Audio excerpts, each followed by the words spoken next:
What's going on, you guys? It is Perry the Entertainer back again for another video, and yes, we're going to be talking about what happened on last night's episode of Monday Night Raw that took place on November the 24th, 2014. I actually had to rewatch it today because of all the crap that was going on yesterday with both football games going on, and of course the Ferguson verdict that I'm sure everybody watched, and they basically said that they're not going to indict the officer that killed Michael Brown, and we're supposed to move on from that, like this is some, push off the shoulder.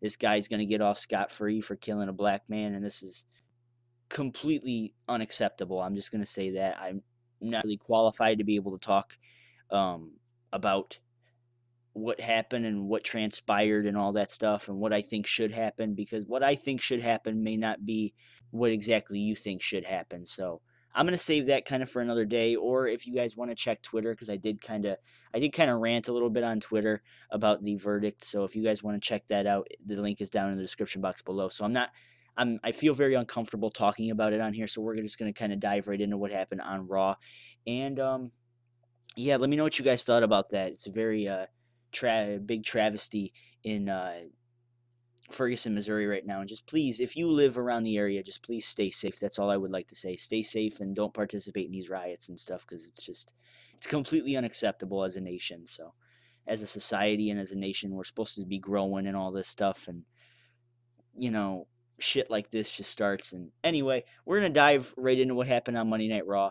And it started off just like any other Raw, with the Authority coming out there, and this is their last night in Power, so this is the last time we're going to see them do this sort of thing. So it is kind of refreshing that this is the last time we're going to be seeing the same damn thing on Raw, and they did a damn good job of selling their frustrations of what happened last night. They even teased a program with Triple H and Sting, which I think would be awesome to see it for the current product, and we saw the return of the IWC's favorite boy, Daniel Bryan. Daniel Bryan made his way down to the ring. Not even a word.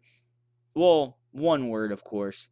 Yes, yes, yes. Basically getting back at all the crap that the Authority has put him through for the last year, screwing him out of the title at SummerSlam, all sorts of crap that they've done to all the other wrestlers, Dolph Ziggler, John Cena, all sorts of guys, and Big Show, which we are going to get into a little bit as to what he did, but that's going to be for later on in the review. Anyway, so eventually Triple H and Stephanie make their way to the back, and this opening it took about 30 minutes, and that's not really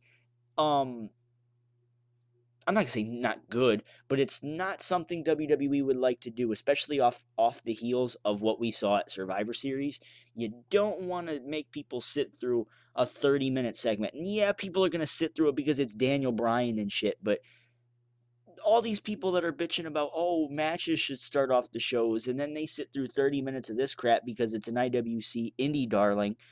That's kind of trash, I wanted to see a goddamn match to start off, but or hell, I would rather have seen Ziggler. They gave Ziggler so much spotlight last night, and he's not even starting the show. In fact, we didn't even see him until the last hour of the show. So basically, he told the Authority to make their way down, and by the Authority, I mean everyone who participated for Team Authority, minus the Big Show, of course, because the Big Show ended up turning on Team Cena in the match, of course. And basically, Daniel Bryan revealed that he was in control for the night. He was going to be the general manager. So that puts everything in good hands, because it's Daniel Bryan, and we're supposed to love it because we love Daniel Bryan. I don't really feel that way, so we're just kind of get this from an omniscient party here. Anyway, all sorts of crap. He told Seth Rollins that he's going to be participating in a handicap match tonight.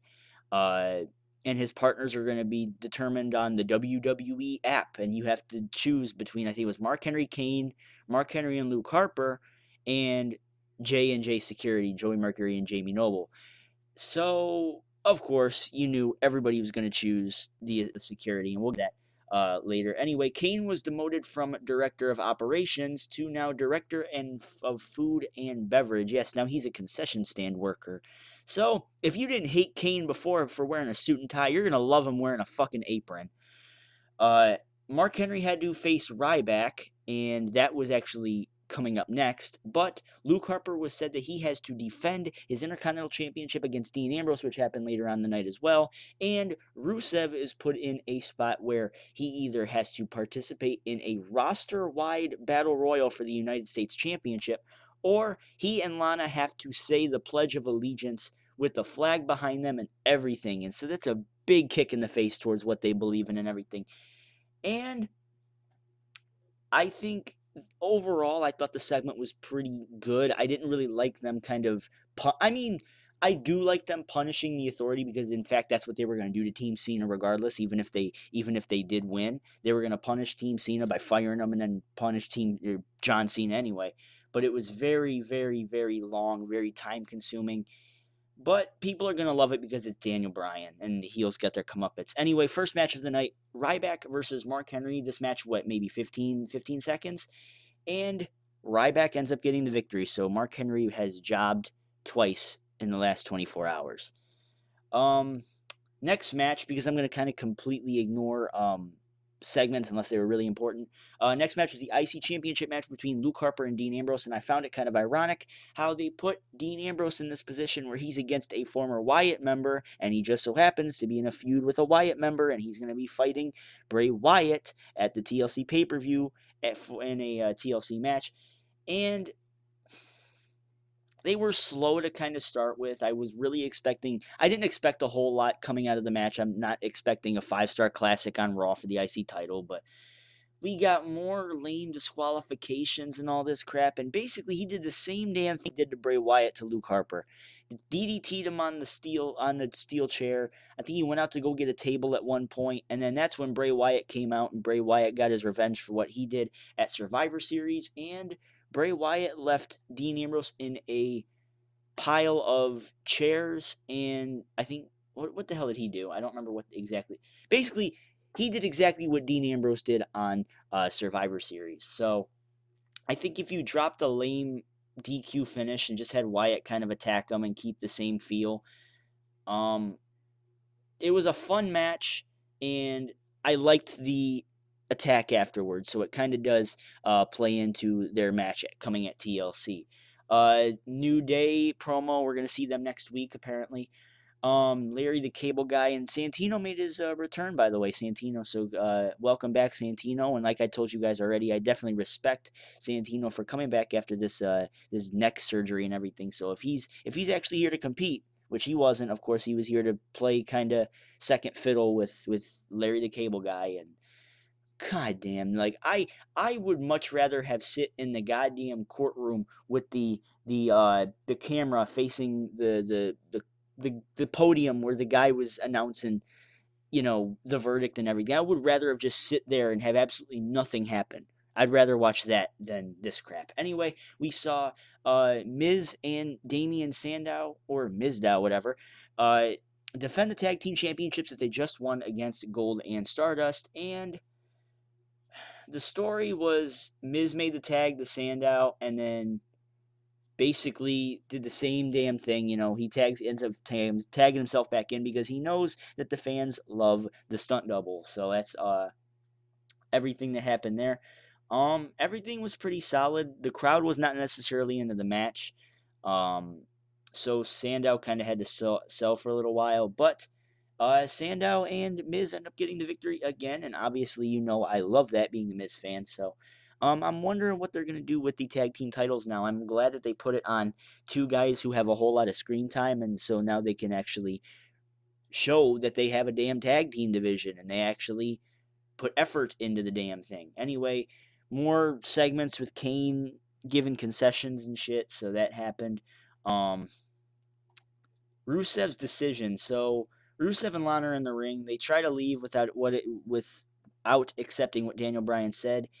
And Bryan basically said, you have to say the Pledge of Allegiance, and here's a kind of lead. You follow him. And Sergeant Slaughter made his return. And it was pretty funny. Lana did a damn good job selling reactions and everything to Sarge and everything, and he tried leading her through the pledge, but Rusev ended up trying to leave, and he ended up almost attacking Sergeant Slaughter. But that, of course, brought out the real American, Jack Swagger, and we're probably going to see Swagger and Rusev again. I thought we got this at, was it Payback?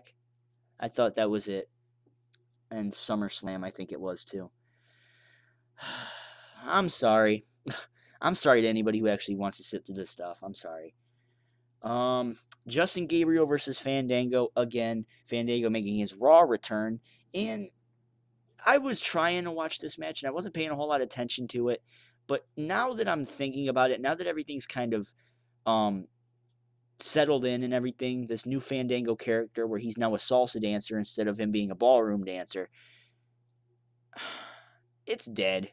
It's dead. The crowd doesn't give a shit. Needless to say, you got Rosa who can't fucking dance to save her goddamn life. I mean, the only reason they probably put her with them is because she fucking looks good.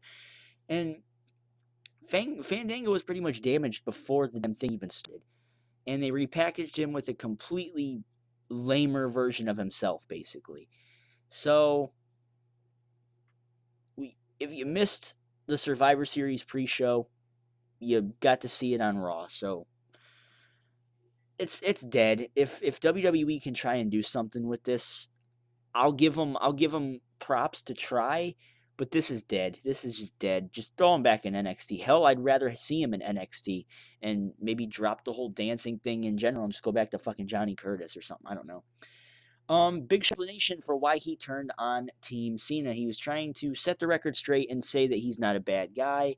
And big fake apology and everything. And it's funny because usually we don't see Big Show cut very good promos. And I thought this was actually a very good promo from the Big Show. It kind of made him relevant again, to say the least, and basically sold him again that he's still this giant. He's been working his ass off for the last 15 years, and you guys might owe me one. So I think he even said the word mulligan or something. Use a mulligan. Ask for a mulligan because we all make mistakes and everything. And of course, the people aren't going to accept it because he punched John Cena. So the fans, of course, supposed to hate him. Big Show ends up snapping on him and calls anybody out to try and confront him and say anything to his face. This leads, of all people, Eric Rowan to come out, and Show mocked him and calling him son, and I think he even called him an upside down Sheamus, which I think was the funniest part of the night. And yes, that includes all of Daniel Bryan's very painful jokes. I swear to you, when Daniel Bryan tries to be funny, he's almost worse. He's almost worse than Cena. I'm seriously think so. When he tries to be funny, when he doesn't try, then I get it's a little funny. But when he tries, he's almost as bad as Cena. But eventually Eric Rowan gets the respect and every back of the crowd and everything. And I think, what did he say? His whole intention was he doesn't like bullies, which doesn't really make a whole lot of sense because you spent the last year and a half of your career being a bully with the Wyatt family. So, a little hypocritical there, but of course, we're not supposed to remember that now that Eric Rowan's a face. And I'm not really complaining because I thought Eric Rowan was going to be the one that turned on Team Cena. I said that I wanted to see Eric Rowan a babyface, and this is exactly what we saw. Of course, I thought we were going to see Rowan and Harper for the belt, but I guess that's not going to happen. I don't know exactly what WWE has in store for Luke Harper with the belt. And it looks like we're going to eventually have Big Show versus Eric Rowan somewhere down the future. So, I'll give it a chance. Eric Rowan definitely gave me a chance to kind of gain, I'm behind him. I'm definitely a supporter of Eric Rowan. I think that he has a lot of room to grow as an athlete, and as, especially when it comes to his in-ring work and his skill on the mic. Of course, I said it on my Survivor Series review that I like him kind of taking this role as he's adapting to Earth now that he's been let free by Bray Wyatt. So I like them doing this broken out, and now he's adapting to the new world and everything. And of course, he's just this creature, and we're all like kind of scientists, and we're observing his every move as he kind of adapts to this newfound way of life, basically. And I thought it was pretty cool. I don't mind really seeing Big Show and Eric Rowan. I know a lot of people are going to say otherwise because this is Big Show's 7,000th heel turn and all that crap. But I thought Rowan could have done a little bit more to Big Show, but they definitely built up towards a possible program between the two. Brie Bella versus AJ Lee was up next. Brie is now a heel with Nikki, and I didn't pay a whole lot of attention to this match, and the fact that AJ was talking halfway through it basically did it for me. So, Brie eventually, I think Brie ended up getting the victory, and then AJ said something about talent isn't sexually transmitted, and now everyone's freaking out over that. So that happened. Adam Rose and the Bunny versus Natalya and Tyson Kidd. If you actually paid attention to that match, I commend the shit out of you. Handicap match between Dolph Ziggler and John Cena versus Seth Rollins, and of course Noble and Mercury. This match did absolutely nothing for me. Rollins, of course, got a whole lot of aggressiveness against Cena and Ziggler, and Noble and Mercury actually looked kind of good sometime through the match, actually giving Ziggler and Cena some kind of some offense against Cena and Ziggler. Of course, Noble and Mercury looked like big ass fucking goofs at the beginning of the match and all that shit. And I thought it was okay. The faces stood tall and kind of continued everything that happened last night. So the faces stood tall at Survivor Series, and the faces are going to stand tall again tonight. And I was not a huge fan of Daniel Bryan throwing Seth Rollins back into the line of fire, and they took him out that way. I didn't like that because I felt it kind of made Rollins look weak, but they built Rollins up so much over the last couple months that he can afford something like this, and this can happen to him. So Bryan, Cena, and Ziggler are all in the middle of the ring, and they're all celebrating everything. And you hear the chime. The anonymous Raw general manager is back next week, Cyber Monday. Order will return to Raw, and then the chime basically spazzed out, had a goddamn seizure to end the show. So we are going to have order restored next week, and I don't know who exactly that's going to be, but whoever it's going to be looks like it could be a heel general manager. So this could be pretty good for some sort of heel authority back in business. Who do you guys think is going to be the anonymous Raw general manager this time if they actually reveal it? Do you think it's going to be Hornswoggle like they revealed in the past? Do you think it's going to be maybe Shane McMahon's making a return? Mick Foley, Ric Flair, Sting. I'll even throw John Laurinaitis back in there. People fucking power for the goddamn win. You guys know that I'm a huge people power supporter.